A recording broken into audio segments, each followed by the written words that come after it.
Good evening. It's July 7th, 2025. I want to comment on and also give some of my own take on this really sad situation in Idaho. So basically, Idaho has the highest rate of female incarceration in the nation. So there's a report that came out, the Idaho Justice Project. So let's look at some of the summary here. Okay, in 2022, there were 1,300 women incarcerated, an increase of more than 5,000%. So, while each woman in her story is unique, studies show that the pathway to prison for a majority of women involves experiences with trauma, abuse, and physical or sexual violence. Victimization is a predictor for depression, post-traumatic stress disorder, and substance abuse that often leads to incarceration. One study of women in jail found that 43% had a mental illness, 82% had a substance abuse disorder, and 53% met the criteria for PTSD. In other words, many of the women in prison today likely started their journey in the justice system as a victim of crime before ever being prosecuted. Now, what my take is on these statistics, having lived in Idaho for 10 years and met a lot of people who lived in Idaho during my work as a hospital chaplain, also interfacing with longtime residents, talking to people. So Idaho is a very independent type of mindset. It's like cowboy, cowgirl. Pull yourself up by the bootstraps.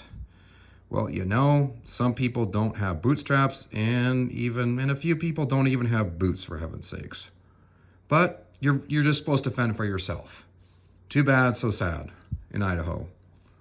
It's terrible. The minimum wage is still $7.25 an hour. It is criminal. And the cost of living keeps going up. The housing keeps going up. It's criminal. It really is criminal.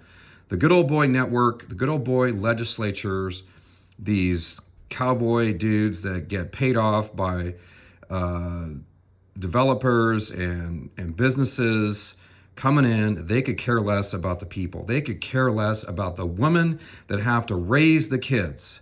And because they're not their kids, they don't care. They don't give a butt about it.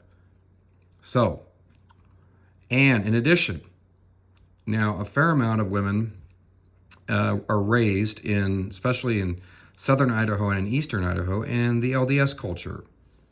Hey, I like LDS people, most of them, all right?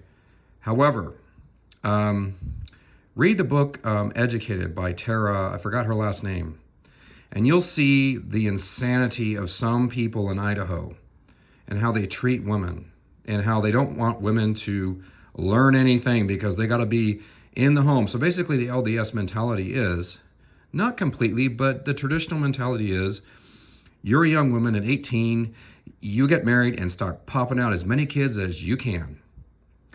Not all women want to do that. Most women eventually want to have kids, and that's beautiful. I totally support that. But let me tell you, not all women are called to do that. As a Catholic, we have the tradition of sisters, genuine sisters, somebody like Mother Teresa, Mother Cabrini, for example, women who were called to serve a lot of people, not just their own family. So they dedicated their lives to prayer and to service. And they helped heal a lot of people. So they were teachers and nurses and other things, administrators. Women can be excellent in many, many fields. So I'm not, and believe me, so there's a balance here. And so all of these factors contribute to this terrible situation in Idaho. Now, let's go. All right, so what they're saying, what they should do. Check this out. So these are imprisonment rates. Look at these in the mostly western states: Idaho, Montana, South Dakota, Oklahoma, Arizona, Wyoming, Arizona, Texas, and then it goes down to the south. So you have high up there, Kentucky, Mississippi, Arkansas, West Virginia, that's sort of the South, Missouri, Tennessee, Louisiana, Georgia, Alabama. What do those have in common? It's a cowboy culture, basically. The man is number one. The women get abused. All right, and here are the states where it's very interesting. The states where it has the lowest rate.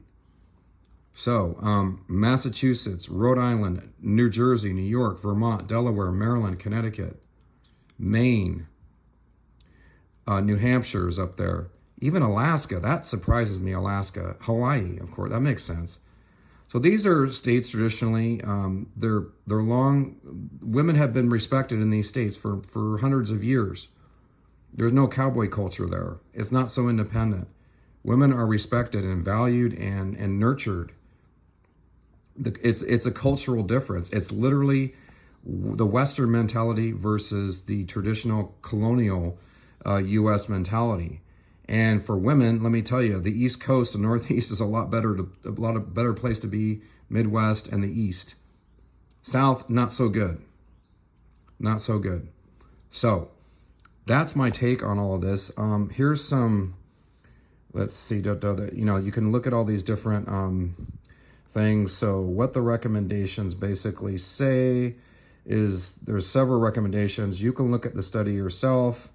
And let me see, So anyway, I'm just going through all of these, and there's a lot of great back to my soccer. So anyway, for instance, number 9, prison and reentry programs should be designated to address the specific needs of women. So there are solutions here, and also my take. I have a heart for people incarcerated. I've volunteered in the past with incarcerated individuals, helping them with GED, getting GED, and also learning English. So, and also literacy. So, come on, Idaho. Come on, good old boys. And let's stop this continued culture of abuse of women. And let's help them, okay? You guys could do better than that. Stand up and be men, all right? Peace.